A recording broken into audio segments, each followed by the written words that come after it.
Logan Paul has infiltrated the Yu-Gi-Oh space. In what way, shape, or form can we possibly destroy Yu-Gi-Oh? Well, apparently he's been doing those mass openings for the first edition LOB boxes, and naturally on Twitter this has caused a lot of anger and problems and grr. Ruxin's got a very good detailed video about it, so we're going to watch it here. Now, the most important thing that I did want to highlight is, I didn't really talk about or mention any of this because the internet seems to have this inability to just, like, not address things they don't understand. I know that's a very difficult concept, but if you don't understand or know something, it's okay to not have a take on it.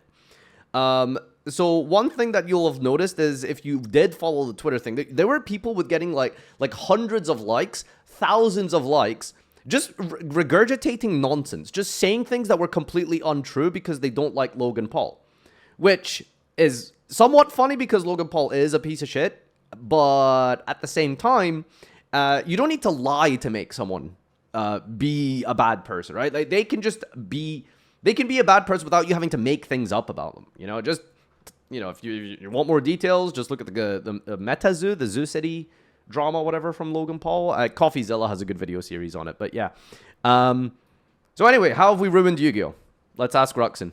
Logan Paul is back opening Yu-Gi-Oh cards, and there is a lot of problems with it.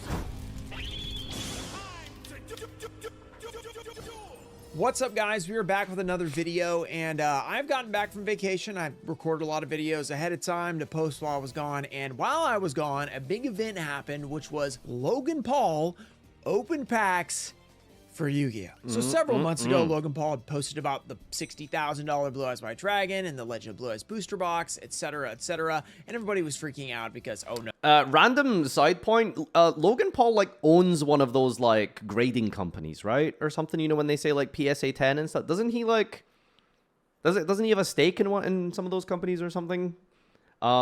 I thought that was, like, a whole thing with, like, his Charizard thing being rated, like, 10, and it, like, maybe isn't a PSA 10 or whatever, because apparently there's, like, a favoritism thing. And there's, like, a whole controversy surrounding, like, the grading system for creators, but, that's a different subject, I suppose.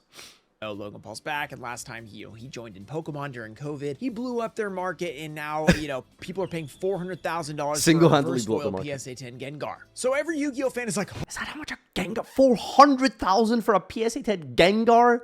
oh no. Gengar is, like, probably one of the, like, most broken Pokemon of all time, right? Is that correct? I'm sure that guy's been meta for, like, 20 years or something. What does Logan Paul have to do with Zodiac Rapier going to 3? He's the one who incorporated Broad Bull into the format. Not like this. Don't let our Molchari Fualos now be worth $9,000 for a playset to put in our deck. Will that happen? We'll talk about that in this video, but there's a lot to get to. And I want to start off by saying this. There's a lot of misinformation going on about this situation of the Logan Paul opening 2 Legend of Blue Eyes booster boxes live on Instagram. Now, I was on vacation at the time. The way he said that sounded like really like as if he was sponsored by Instagram. There's a lot of drama surrounding the Logan Paul livestream pack opening on Instagram.com. So I've heard about a lot of this retroactively. I didn't watch the stream live. I saw a couple of tweets, but as I'm going to talk about a little bit later, I don't use a lot of Twitter anymore. I simply get on there and share my videos and occasionally just see, you know, to tell me what's people lie on that website? here. So I hopped on during vacation. I saw, oh wait, something going on with Logan Paul. I'll figure that out later. I'm on vacation. I'm not thinking about Logan Paul right now. Well, I get back and there's still a lot of people talking about him. Like, okay, I need to figure out what's going on. I'm talking with some friends. And let's start here on Twitter, my least favorite platform.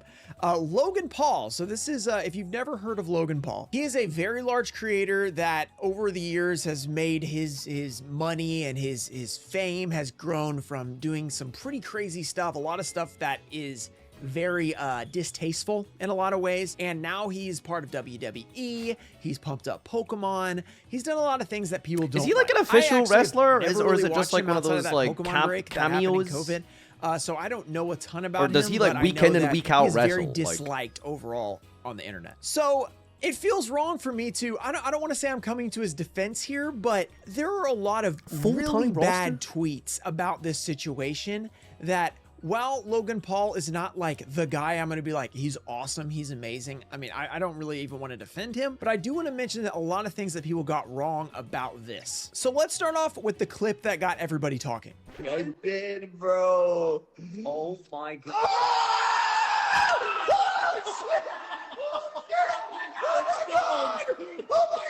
Logan Paul pulls 2 pieces of Exodia in seemingly the same pack, which obviously is definitely weird. If you know anything about Yu-Gi-Oh! Old packs, you can only get, 9 cards in a pack, and most of the time it's 1 rare slot, including a rare, a super, an ultra, or a secret. Well, of course, there are error boxes where you could get multiple. There's always that chance of a mispackage, which is what it would. Semi-recently, can I talk about this? Let me think.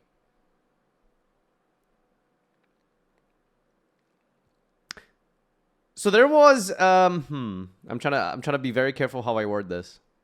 There was a recent set reveal by content creators, and there was an error where some people were pulled. This is all public as well, because I'm sure some of these boxes were posted online, where you could pull like 10 secret rares in a box. And I can't remember the set that happened it, but it was like within the last like couple years. There was a set where you could legitimately get like every pack like had a secret. It was some unbelievable like crazy packaging error or something. But yeah, that happened very recently. That was let's just say that one didn't get revealed as for the creator reveals. Would be, but the percent chance of getting that would be in the 1 in a million or even lower potentially. So assuming that wasn't the case, how could he have pulled 2 ultra rares in 1 pack of LOB? So if you were, according to Logan Paul, one of the 3,000 people at the live stream, it's very explainable actually. I'm gonna go down here. So he got community noted and he responded to it. If you don't know anything about Twitter, they will put these little notes down below to kind of like dunk on or correct misinformation. It's really weird because community notes are very accurate for the most part, but I guess it depends how niche of a community it is, right? In something like politics, community notes tend to be somewhat accurate because they're very they're big subjects, right? So there's just lots of people being involved with the community noting, right? Whereas something like this in Yu-Gi-Oh, it's like, well, the community note is going to have a smaller sample size of people doing community notes. But this is just laughably incorrect. Ruxin's going to explain it now. On Twitter. Now, it's Twitter, so it's one of the worst platforms ever, and half the time they're wrong. In this case, they're triply wrong. They're wrong in every single situation. Exodia the Forbidden One LOB First Edition costs only around €90. How did this get like passed and accepted and upvoted in the community note tab? Like, how comically stupid and wrong do you have to be? Like, so this is what was going... it goes back to what I said at the start of the video, right? It's like, listen, it's okay to, like, dislike someone because, he's a piece of shit and stuff like that. But you don't need to lie and make something up to make them seem worse than they are. Which is just what's going on. You don't need to make this up, right? He pulled an expensive card. It's a PSA 9 or 10 Exodia head. LOB First Edition. That's not $90 fucking dollars, okay? You have to be, like, clinically dumb to think that that's actually the value of it. Now, Yu-Gi-Oh! Doesn't have a big collector's market in the same way that Pokemon does. So a lot of the arguments people were using is like, yeah, Logan Paul doesn't understand that most Yu-Gi-Oh! Players play for competitive reasons. There's no collector market. These cards get reprinted all the time. Yeah, a reprinted Exodia head is obviously significantly less money than an LOB First Edition. Now, the LOB First Edition doesn't have as big of a collector market as, like, Gengars and Charizards do in Pokemon, but it's still not nothing. It's still expensive money. So it's... why make it up? Why just lie? Like, I just don't get it. We'll get back to that. It is not really rare. We'll get back to that. This is not possible to obtain 2 ultra rares from the same pack in LOB. Thus, the video may be fake. I like how they say it's not possible, but the video may be fake. So it's like, how did they do it then if it's not possible? Let me get to all the points of this community note, all of which are fake. Or not fake, but just wrong. So we'll start with Exodia the Forbidden One First Edition. Costs only around €90. If they're talking about the version he is opening, which is North American print, even a raw copy, even a damaged copy, let's just check here. So we're gonna get on TCG Player. You can also use eBay potentially as well. That's also a good place to find values. So here we can see Legend Blue Eyes White Dragon. You might see, oh, $14.99. That's got to be it. We haven't done first edition yet. Sponks. So here we go. He's opening first edition North American, so everything on TCG Player should be North American unless otherwise stated in the title. Wow, that's nothing. Here we go. If we see here, that's Japanese. This one right here is lightly played. That is a Spanish copy. So we're about 90 bucks. Okay, what's wrong with Spanish, Ruxin? Then we have another racist? Spanish copy, another Spanish copy, Okay, so here we go. First North American print, damaged first edition. He just pulled this out of the box. It's not damaged. I mean, he did freak out a lot. I've been guilty of this. You pull a crazy card, you flip out, people think you bent the card. Does Europe have any Usually Spanish-speaking fine. countries? It's usually still in mint condition. Even if you bent the card in half, it'd be $200. That's listed though, so you got to think about sales. Bent the card. Let's look at some other ones. Can we go up to the next condition? What about heavy play? That is a Spanish for 350 for heavy play. Okay, that's a lot more than 90 euro. I know euro is a little bit stronger than USD right now, but let's go to near mint. Let's see what that's at. Let's get rid of that heavy play filter. $1,350. Okay, let's check out sales. Maybe that'll help because a lot of times the sales are a little weird to find for near mint. So let's look on here. Damage first edition. Someone did get one for 80 bucks, so maybe that's where they got that from. Mod play $400. The sales listing doesn't seem to show language here, though, right? Really unusual. Like the sale history here on the TCG market isn't showing sale language, right? This one says Japanese, but these don't say the language. Why? How do we know what language these are sold in? Usual for a very low price, but even then, we're talking a lot more than that. So if we're looking at near mint, it's going to be hundreds of dollars for the Exodia head. All right, I'm on eBay Terapeak, which is a price researching for eBay. It's an official eBay price researching tool, so you can see stuff that has sold on eBay and the prices. Well, if we check here, this 9 first edition sold for, if you're talking about graded, this is not a PSA 10, this is a 9, 2,100 bucks. We're looking at, if we look at PSA 9s here, we have another about $2,000. We have an 8 here. That's a CGC, which is a little bit weaker. So I will say, like, I am actually surprised at how cheap this is. Like, literal episode 1 most iconic monster, top 3 most iconic monster in the entire history of Yu-Gi-Oh! Exodia is only 2,000 for a first edition. First ever printing. You know, you compare that to Pokemon, like, top 3 iconic card, Charizard, Blastoise, Pikachu, whatever. First edition of the first ever printing, I mean, that shit's millions, right? Like, in Yu-Gi-Oh! It's just a couple thousand. Which is, you know, obviously, Yu-Gi-Oh! Doesn't have as big of a collector market. Whether that's because of reprints or not is besides the point, but it just doesn't have as big of a collector market as this. But the point here is that it's not $90, right? That person just made that up. Like, they just looked at a reprint price or something. In price, it's about $465. That's actually a pretty good deal for a... Well, actually, looking at the card, is that dinged right there? That's a pretty weak 8, actually. So I see why it went a little lower. This one's 306. This looks like it's probably anywhere from mod play to heavy play, just looking at the scan. And that one went for $306. So we're all looking at more than 90 euro. Now, if we're talking about a European print, it could be that 90 euro print price. But he didn't open European. He opened North American first ed. So, yeah. So that's already incorrect and definitely a low ball for any sort of first edition LOB Exodia, even close to near mint. Then it is not really rare. That's subjective on what you think rare is. Rare is not all about price. It is about pull rate, etc. But the price to get into pulling that, like if you buy that LOB box, which is going to cost you 40 grand. Base set Charizard's damage ripped in half is cheaper than Exodia. Poor condition. What is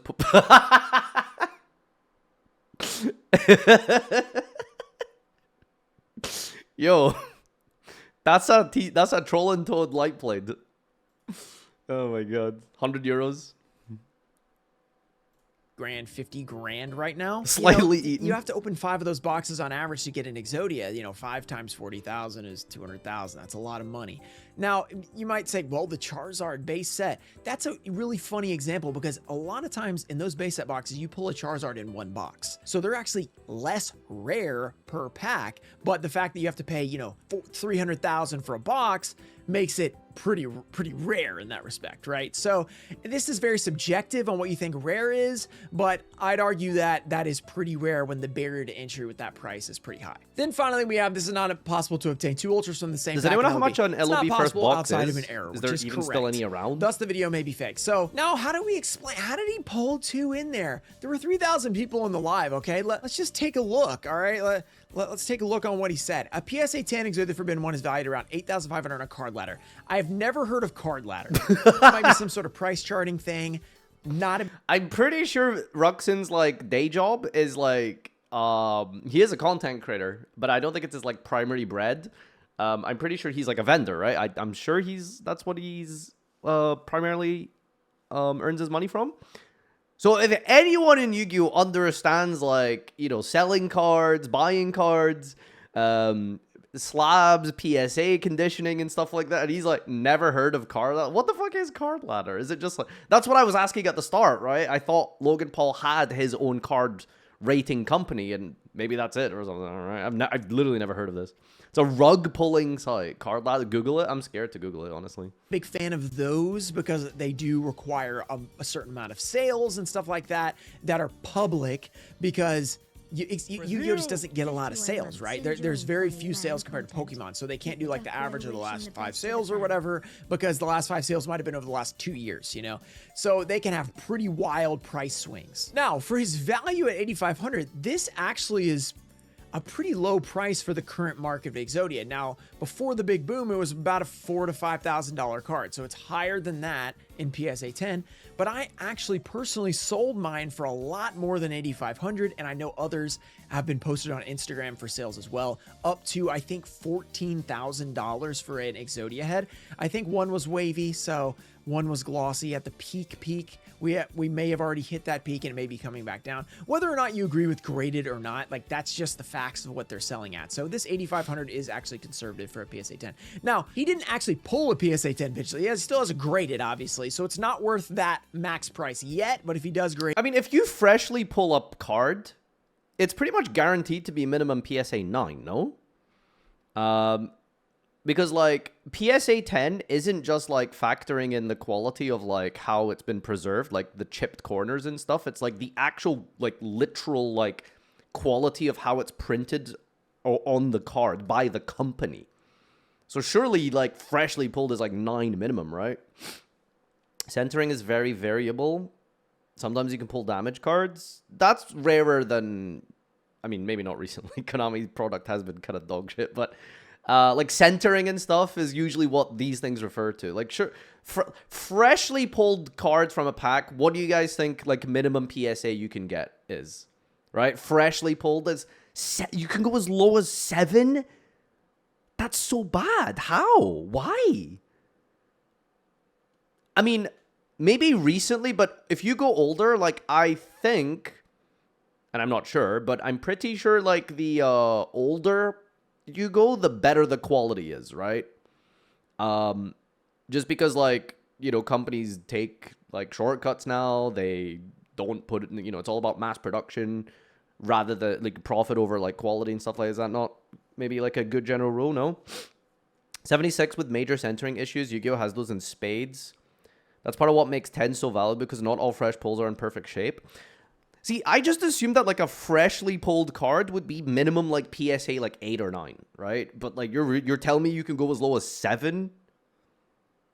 Like, does that mean, like, Konami is, like, bad at printing cards? Like, what is... Upper Deck Prints had a lot of bad misprints. Yeah, because I know there's, like, a lot of miscuts and stuff. But I just... Wow. Those are more rarer than they, like... than standard, right? Like, a standard pull, I just assumed for some reason they would be minimum like 8, 9. But wow, that's funny. And now with PSA being really hard to grade and really expensive, he is going to have to add that cost in. But this is somewhat fair to say, okay, if it gets in 10. Well, the reason I thought is like they would be... The reason I thought that they were really rare is because of their preservation, right? It's like, well, if a card is like 15 years old, a lot of people don't just keep that perfectly stored in like a sealed, like, you know, top loader and like in a, you know, non-humid area, etc., etc. So the reason that PSA 10s are so rare, I thought, was just because cards are old. And most of the people who had those cards were like kids at the time, and they haven't done a very good job of preserving them. So that's what I assumed, like, a lot of the rarity of PSA 10s came from. And it could be this expensive. Now, here's the big one that everybody seemed to miss. We opened all the packs and put all the hits together in one pile, which is how we got 2 ultra rares back to back. This is called what I personally call a mega pack. I do these on my channel all the time. I don't do them with Legend of Blue Eyes because I'm not rich like Logan Paul, but I do them with the new sets because they're a lot of fun. It's the TikTok version of an opening. It's like, okay, here's 100 packs all at once in 1 minute. And it's just like the pure adrenaline rush of the best possible pulls all in a row. And that Subway servers are pack openings. Yeah, I've done this before with opening product on stream. You like open a box, you open every pack upside down because each rare slot or super rare or holo slot is in like the third back card of a pack or something. I think it's different in NA, but in EU it's like there's like 9 cards in a pack. The last 2 are common, but the one before that is a rare. So I would open all of my packs, take out that exact slot, and then after I'm done, put all the commons aside, and then just, you know, show all my holos, right? So like that's what Logan Paul did. You know, it's not, he didn't fake the pack and put a bunch of ultra rares inside a pack or something, which a lot of people were accusing him of doing because they just didn't watch the live stream. So, now I think you can't technically do that anymore because what, like all of the super rare cards, like not literal super rares, I mean like special rarity cards that Konami prints now, like manga rares that we're gonna get, and like the overframes, like you could technically pull them in any slot of a pack, right? So as a vendor now, I think you do technically need to literally open and go through every single card now. Is that correct? Because you might get like a rare card on like slot 2 or 5 or whatever. That's what, you know, this is the rich guy version of that. He takes, you know, a $50,000, $40,000 box and makes a mega pack out of it. And because he did that, he got 2 ultras, which is normal for a booster box. So it explains it. And everybody who was at the live, or at least a couple people I know that were at the live, corroborated that's what he did. He made a mega pack and he pulled them all together. So there's a lot of tweets that are kind of, you know, talking about that. So there are a couple like this. By the way, I'm not trying to like dunk on anybody that was wrong. No, please don't. If you just please. saw the These clip people are like and criminally you're a Yu-Gi-Oh stupid. fan, you might be like, okay, yeah, that doesn't make a lot of sense. But I do want to put the correct information out there, okay? That this is what actually happened. All of the tweets out there, which there are a lot, are not right. And as someone who has been very frustrated with the Twitter platform and how people just seem to pile on. And this is a guy, yeah, that we can all agree that probably deserves to be piled on a lot. He actually thrives with this kind of stuff. So us piling on with misinformation is actually just making him look better because he's actually correct when he's correcting the Yu-Gi-Oh people. The Yu-Gi-Oh people are the ones that are sounding wrong and are wrong. So then the guy that's like, the irony. you know, just baiting half the time is correct when he responds to us. So please, just when you're making a tweet on Twitter, make sure you're correct if you're trying to dunk on somebody. And then, you know, 3,800 people are agreeing. It's just a basic rule, man. If you're gonna call someone out, be right. You can't call someone out and just be wrong. Like, that's like, nothing is more humiliating or embarrassing in the space of social media than calling someone out and being wrong. Let's just read through this. A friend of mine who's more familiar with Yu-Gi-Oh was talking about this, and Logan Paul might be that dumb. And it's like, yeah, he's just an idiot. And like, it seems like this person might not be super familiar with Yu-Gi-Oh. So then you kind of can. Do you guys know what cringe is? People like to use the word cringe in just such an incorrect, like, you know, generic way. People just use the word cringe to describe something negative. Like, oh, I don't like this vegetable lasagna that I'm eating. I don't like it. It doesn't taste good. It's cringe. So people use that word just for anything negative. Cringe is when you feel a physical discomfort from secondhand embarrassment at someone else. What this person is doing here, calling him out and just being wrong, this is giving me that physical discomfort. I am cringing. Like, holy shit, Logan deadass might be that dumb. Like, I am experiencing cringe right now because of how incorrect this person is. give them, at the same time they're like making this dunk tweet about something they don't really get, obviously. Apparently first ed pack, apparently first ed pack, so they don't really understand. See, why do you say apparently in a call out post? If you say apparently in a call out post, it means you're not even sure yourself of the information you're trying to transmit. Like, can't you at least like fact check before you just make a call out post? Because then it absolves you of being dumb and wrong, right? Because, well, you get to look back on it in hindsight and you'd be like, well, I didn't say for sure, I just said apparently. You know, it's so stupid. First ed packs only have one slot for rare or higher, so it's basically impossible to pull 2 ultras. The basically is a good word there, because it is not impossible. It's basically impossible. 2 ultra the same pack unless it's a factory error, which means he probably faked the vid. This is something that I see that people could see Logan Paul doing, and maybe he would fake a video. It wouldn't shock me. But this was live streamed to 3,000 people, which is a lot of people. It's a good amount of people. And even then, the cards aren't worth that much anyway. Yeah, but it's 3,000 crypto cards and bros, meta cards. so This is another are they thing really I'm gonna people? get to. That is just cards that people play the game with. Yeah. This whole tweet is wrong. Sorry, Rylokin68. I'm not trying to dunk on you, but this tweet is incorrect. And 38 people here agreed with it, which means 38 other people either believed it. The cards aren't worth that much anyway, as the actual valuable cards are meta cards. Cards that people play the game and compete with. You guys should give me all your, like, Jinzo jars. You guys should give me your, like, Rainbow Dragon, Chaos Misprints or whatever they're called. Because no one actually plays with a first edition Yugioh, you know? So you guys should just give it to me. Yeah, because it's not good. Like, no one... When was the last time you saw Yugioh in a deck list? Blue Eyes White Dragon? Bro, that hasn't been meta for, like, 8 months or something. Just give me your first edition LOB DDS Blue Eyes or whatever. You know, I'll take them. It's fine. They're not worth much, right? The deck isn't good, so, you know? Or were swayed by it. So what is this logic? Like, what is this logic? Like, it's not even, like, just ignorant of Yu-Gi-Oh! It's just ignorant of, like, card games. So I'm just trying to put the correct info out there. He made a mega pack.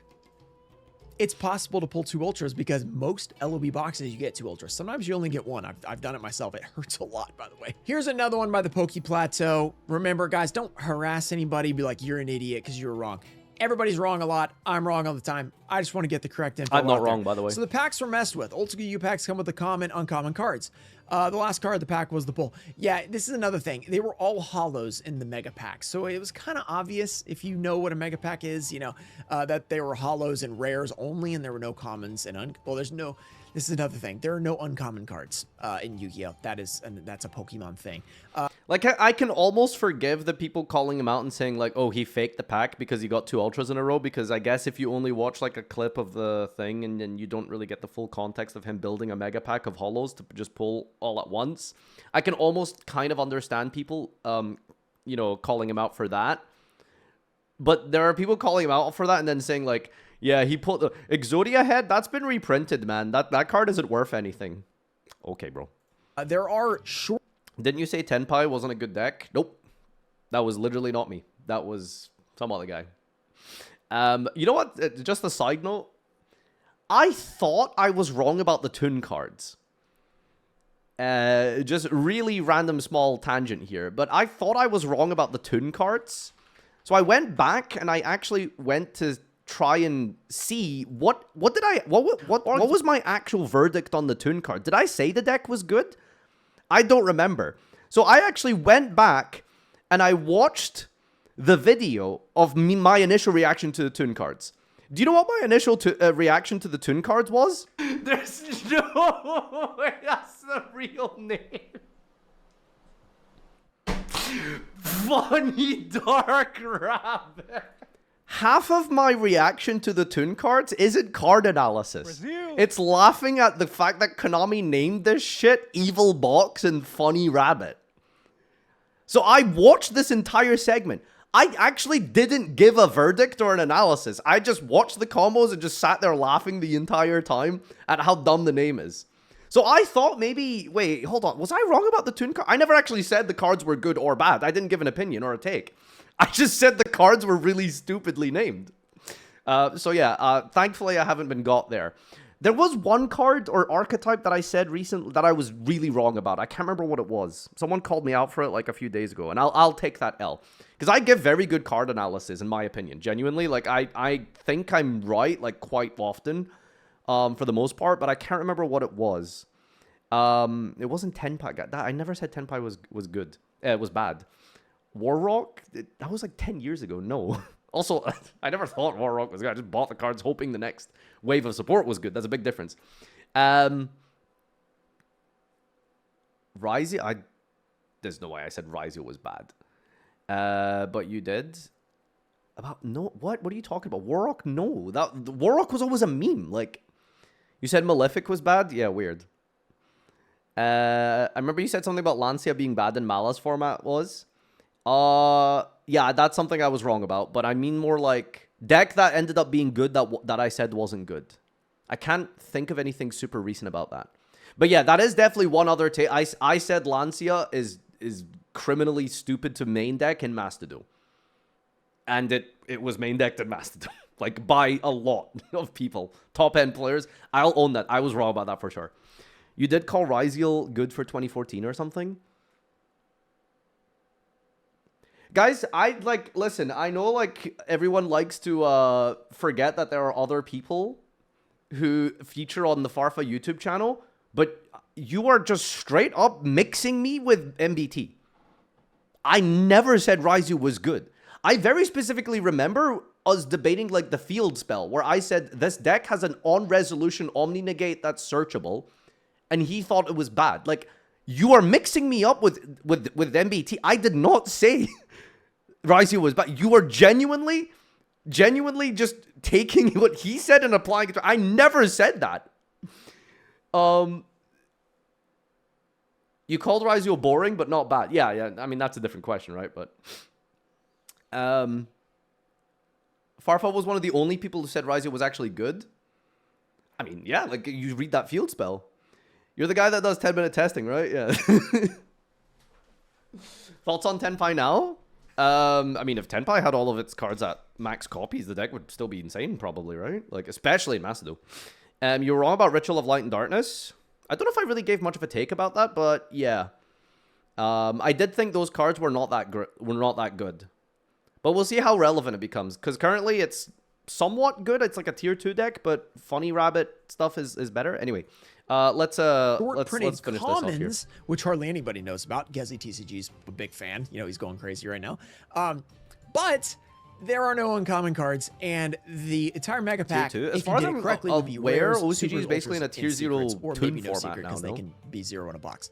So it's either a rare, super, ultra, and secret rare pull. Yeah, so this right here, that is all you would get in the mega pack. The video shows Logan pulling 2 ultras, the same pack as impossible in early Yu-Gi-Oh packs. Impossible outside of a factory error, unless he's doing a mega pack, which is 24 full packs. So another thing that is a little misinformation here. Also, there was another community note on his response, which says, as of writing this note, there is no Exodia Forbidden One available on Card Ladder. I don't know what Card Ladder is. It must be some way of tracking prices, and there may or may not be one, which is kind of the problems I was talking about with Yu-Gi-Oh using those kind of apps, because there aren't that many sales, especially not publicly, because a lot of people that know each other are like, hey, you got Exodia, I want it, you know, they sell it to each other, you know, PayPal or whatever, and it doesn't go on eBay because eBay takes 15%. The high-end Yu-Gi-Oh community is pretty small, right? I feel like a lot of these people just, like, know each other. Whereas Pokemon is, like, just significantly larger. Or whatever, so it never gets noted on those apps. So it can completely miss that stuff. Or at the very least, non-accessible to non-subscriber, which could corroborate or disprove such a claim. It would be kind of misbrought a screenshot link to the card next time. So they're asking for proof. Yeah, sure, proof is great. Yeah, I guess this is a fine note. Technically, yeah, it might not be on Card Ladder right now, but that doesn't mean he was wrong about the price. He was actually wrong. He was actually low on it. So another interesting community note. This one was completely wrong. This one's a little bit better, but whoever's doing the community notes, like Twitter, the whole problem is people just say things that are wrong, and the community notes are also doing that, which just makes it worse. And then people are like, I knew I was right about Logan Paul. He is an idiot. And it's like, yeah, but that's not this situation. He's actually not wrong, which I hate to say, but it's just true. Then we get into the next part, which Logan Paul is pumping Yu-Gi-Oh, which it's kind of his thing. So like, that's not surprising. Like we are expecting him to pump Yu-Gi-Oh. Though I did think it was interesting that instead of what he did with Pokemon, where he does the big box breaks, he sells the packs for an absurdly high price. They're like $100,000 for a pack or whatever. And he's like, shout out to Big Boy Bob from Tampa, Florida. He's amazing. And he bought one of my packs, you know, or whatever he does. Can I just ask, by the way, like, I know this is maybe, and again, I don't know a lot about product and cards and like the physicality of them and stuff like that, but like, pumping Yu-Gi-Oh, what does that actually mean? And even if that's a thing that he's going to do, which involves what, just buying a lot of high rarity stuff, why is that like bad? The only downside that I can see to that is it inflates the cost of expensive cards and collectible cards, which is like, as someone who just plays the game with cards that make me win and do better, most of which are reprinted, I don't care. Scalping products? But Yu-Gi-Oh product is dog shit. So who cares? He buys a ton at low end, pumps it and makes it really hyped, and then sells it all when it goes up or some shit. Isn't that the entire point of what vendors do? Like, they, like, buy, like, meta cards on release and then hold them and then, like, resell them at, like, you know, different periods of time because people suddenly realize this hand trap is actually... Isn't that not, like, a... Is that, like, standard practice? Vendors don't create the hype? I guess. Okay. But I understand that he's like a famous YouTuber, and so like his social media pull is massive, so he gets to hype something. But how does he have the power to hype something that is just factually not good? Like a side set in Yu-Gi-Oh! Like what? Like the only people who are gonna follow that hype and buy it are people who don't play Yu-Gi-Oh! And I just feel like, who cares, right? Like, good thing Yu-Gi-Oh! Is impossible to scalp because Konami just prints infinite. Exactly, right? So it's like, who cares? You know, like they just reprint everything. Have you heard of CryptoZoo? Yeah, but that's like different though, right? Because that's like, you're scamming. You're essentially like soft scamming people into like investing in a business model, right? And there's like an actual legal case against what he did with MetaZoo, CryptoZoo or something. Whereas like hyping up a hand trap, I just feel like that's not like the same in the same realm, right? That was an NFT area where everything is a scam. Yeah, right? Like that's just a rug pull. Exactly. So it's just different with like cards and like Yu-Gi-Oh product. If you can convince enough people that there is some perceived value, then the value gets created regardless of actual value. Yeah, but when he does this with cards, he isn't doing it for value reasons. He's just doing it because he thinks it's collectible and cool, no? Again, being charitable to his perspective here. Like any niche crypto, there was never any real market for them. It's just the people investing in the thought that the coin will have a bubble and that they can dump it on someone else that bought worse.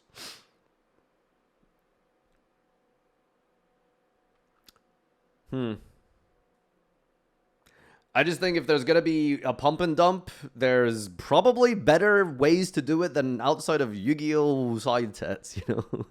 And then he opens their pack for $100,000 or whatever. He didn't actually do that with his. He's amazing, and he bought one of my packs, you know, or whatever he does. And then he opens their pack for $100,000. Book it from Tampa, Florida. He's amazing, and he bought one of my packs, you know, or whatever he does. And then he opens their pack for $100,000 or whatever. He didn't actually do that with his LOB box. He didn't even really hype it up that much. He was like, "Hey guys, I'm opening these boxes on Instagram," and he opened to 3,000 people, which to me would be a crazy stream. So Logan Paul's actually a pretty small stream. You know, that Pokemon stream he had back in COVID, I think had hundreds of thousands of viewers. So he didn't really spend a lot of time pumping this stream up, promoting it, and he didn't even sell the packs. He just opened them for himself. So while normally he is like doing things to like, you know, sell big things or whatever and like sell for a lot of money and everything, this time he opened them for himself, it seemed like, from what I could tell. So I don't know, like I wasn't deeply offended by this. Like yeah, he opened 2 boxes, and there's always gonna be those people out there, they're like, "Oh my gosh, open sealed product." They hate me because I open sealed product all the time. "Oh no, there's one less in the universe. The LOB is gonna be gone by the time we're 900 years old and we're never gonna see one again." You know, there's always gonna be people that hate that, and they hated him for opening 2 boxes and, you know, making a mega pack out of LOB. I mean, that's a little too, I wouldn't have done it because then you don't really get to savor the LOB. It's gone in a minute or whatever. But sure, he afforded it, he bought the box, he did it. He didn't actually sell the packs.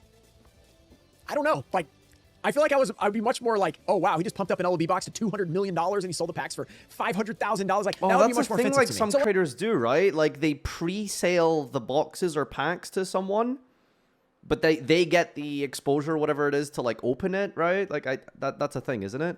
Let's get into some of the tweets. Yu-Gi-Oh! Is a TCG that's a big player base and not a collector base. Yeah, like see, I've never watched like a Whatnot. This is true. There is a big collector base, but it is not nearly the size of Pokemon. Pokemon collector base is 90%. Well, why is that a scam though? Like, I think it's weird and kind of dumb, but it's not like a scam, right? Ruxin does that. Just caught. But that's not like a scam though. Of Pokemon, or at least the trading cards. There's like the 10% that plays Pokemon, which is still a large amount because Pokemon is such a big, you know, total amount of people. But then 90% is just like having fun with their kids, opening Pokemon, remembering Pokemon that they love, Doug had a Whatnot sponsorship in his latest video. You know, doing deep pocket monster special challenges, completing their binder. You know, that's most of Pokemon. You know, PokeRev fans that are that is what a lot of Pokemon is. There are a lot of people on Whatnot who just don't send the card or pull the super rare they pull. Some people who do it for Pokemon just destroy the cards. Okay, but that's not like you know, that's like saying eBay is bad because someone might sell a stolen card on eBay. Therefore, eBay is bad. Like that, right? That's not really sound logic, I feel. Whatnot has no buyer protection, which is the issue. They must have something in place. Right? There must be some sort of, like, policy that they have. They can't, surely, you know, ain't no one can just go on Whatnot and just, like, sell things, pull a good card and be like, nope, it's mine. They use Whatnot to sell packs people at way above market so that someone famous can open the pack on camera. It is literally a scam. You can buy the packs cheaper elsewhere. Okay, I know this is like a weird analogy, but it's like, why do people pay for OnlyFans? You can just watch Pornhub. Like, yeah, you can just buy the packs cheaper, but they want to watch this person open it. Like, it's the same logic, right? Like, I want to see this person open it. You know? Like, that's not a scam. That's just like, it's pack cucking. Where is this discussion going, man? Yu-Gi-Oh is a lot of playing. It's like, I love the trading card game. I like Edison. I like Goat. I like Modern. I like Master Duel. And then I also play with my cards at my locals, etc. But there are still collectors out there. Okay, so let's just keep that in mind. So he won't have the same success. Now, if he is going to try to like make a bunch of money on Yu-Gi-Oh like Pokemon, this is a definitely correct tweet. He is not going to make that kind of money. Yu-Gi-Oh play more, Pokemon collecting more. Also true. If you want to make money on TCG, it should be Pokemon, One Piece, and digital content. There's actually nothing I disagree with on this tweet. So I don't really disagree with anything there. That's a fine tweet. So here's another one. All right, I'll bite. Who's going to tell Logan that Paul Yu-Gi-Oh cards are rendered useless and worth pennies if they're not legal to play? This one is definitely not true. They're not useless. They are useless maybe in all right, Duel, Ruxin, we're scraping the bottom of the barrel. He's reading some 14 like Andy post now. Like, I can accept him calling out people who've gotten like 4,000 likes on just straight up lies. He's calling out some Redditor who's got like 14 likes.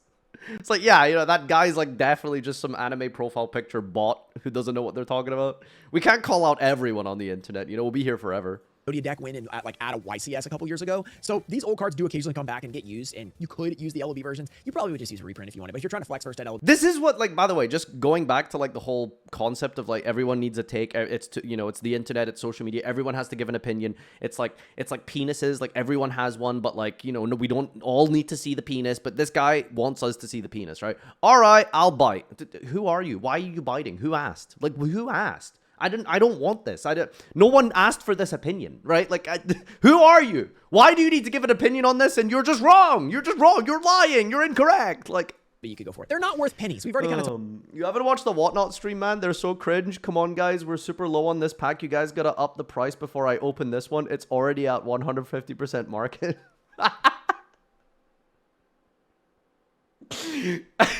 So again, like. This is what I mean, right? There's a difference between crossing into the territory of scam and just being a dumb, like, idea. Okay? Like, yeah. Come on, guys. You gotta give more money. This pack's a hot one, right? Like, that's stupid, but it's not a scam, right? It's like, you know what you're getting. You know what's happening. You're just doing it because it's like, you know... It's like, how many times have people donated on stream to, like, for someone to do something stupid, right? Like, oh, 5 subs, I eat hot sauce with my Beatrice or something. Like, that's not a scam. It's stupid, but, like, you know. Yeah, like, there's a big difference, I think, there, you know. I found your Ryziel take. Wait, really? Dude... There are so many bad takes on the internet saying that Razor is going to be not a good deck. Razor is going to be a good deck. I think that deck is going to be such a powerful, at least like anti-meta, like rogue deck, or it's literally going to be meta depending on the ban list and stuff like that. See what I mean? I'm like really, really accurate with my card analyses. You know what I'm saying? Like... listen, I'm really not trying to, like, suck myself off or anything, but I'm genuinely really, really good at analyzing cards. My technical pay with them isn't the same, but I'm pretty good at, like, being able to have the foresight of, like, this sounds like a good card, seems like it's going to be a good deck. Why did I say that there was bad takes on the internet about this deck, by the way? Who was the one that was, like, really parroting the idea that Ryziel was going to be bad? It was MBT, right? Like, I'm not trying to, like, misinformation, but I'm pretty sure he was one of the main people who said this deck was going to be bad. In hindsight, I do think it was MBT who called Ryziel slightly better than Hunter. I think that's what it was, right? That sounds so familiar. That sounds like a joke he would make and not Josh. It's like, yeah, this deck is good. It's like slightly better than Hunder, haha. Yeah, I think he said that. He misses a lot. Well, listen, guys, I'm just saying.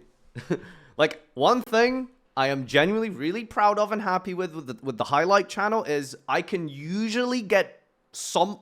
I'm usually pretty accurate with analyzing decks, you know? So that's awesome, you know? Very, very, very proud of that.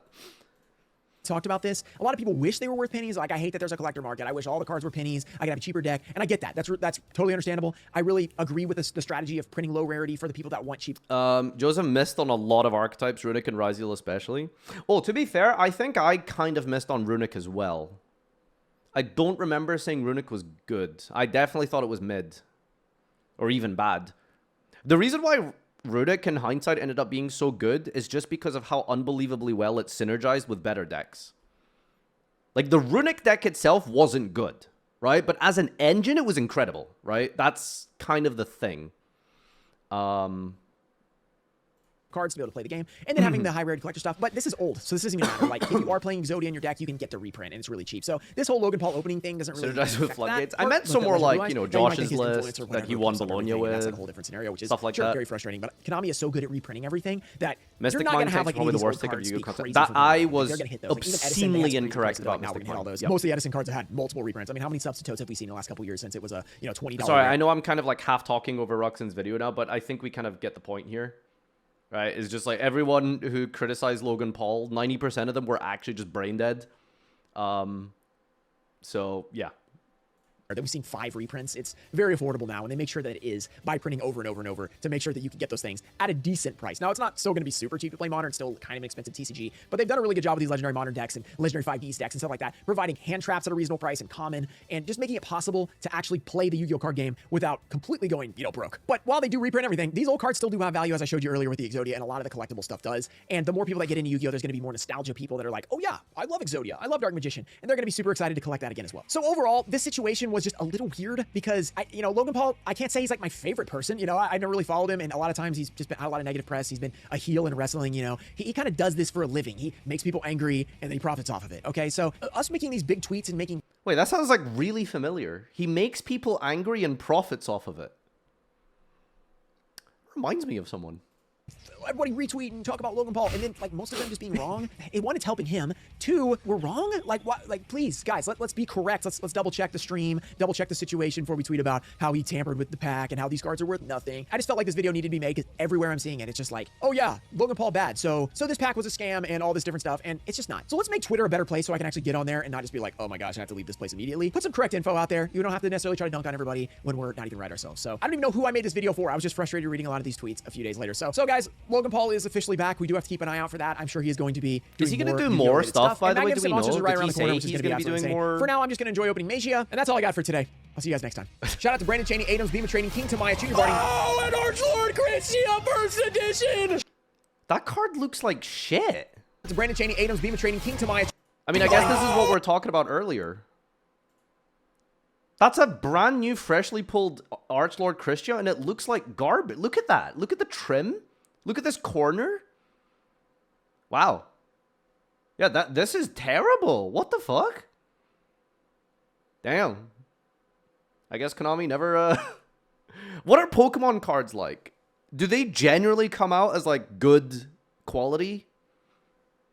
Or, if you have, like, a comparison between Yu-Gi-Oh! And Pokemon, like, which one generally is, like, better quality? Is Pokemon also bad? Maybe it's just the nature of cardboard. I don't know. Like, it's you get cardboard, you cut it, you put it in a pack in some big mechanized automated process. You're just gonna get damage, I get, right? Like, maybe that's just the nature of the beast. I don't know. One Piece, I think, is the best. First Edition! Shangalang and Crypto Poppy Mike for your support as ultimate members. Oh my goodness! The blue eyes! White dragon! Oh!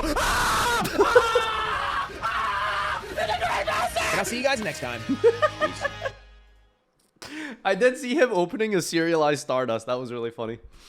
Oh my god. All right, anyway, sorry, I know this video had a lot of tangents and stuff, but hope you enjoyed anyway. Subscribe to the highlight channel. Subscribe to Ruxin as well. See you guys next time.